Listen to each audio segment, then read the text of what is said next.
Hey guys, if you would like to fix the Monopoly Go application not loading or working, today's video I'm going to show you exactly how you can do it.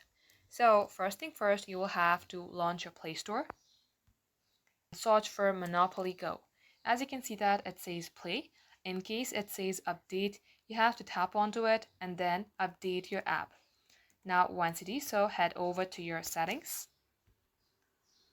Here scroll all the way below and select apps. You will also have to search for Monopoly Go. So open your Monopoly Go app, select storage, clear the cache. Now, if you remember your credentials, I also recommend you to, clear the data. So go ahead, clear the data, tap delete. You might be asked to relog into your Monopoly Go account. Tap force stop and then OK. Now restart your device. If it's still not working, long tap onto your app, uninstall it, reinstall again, and this shall fix your problem.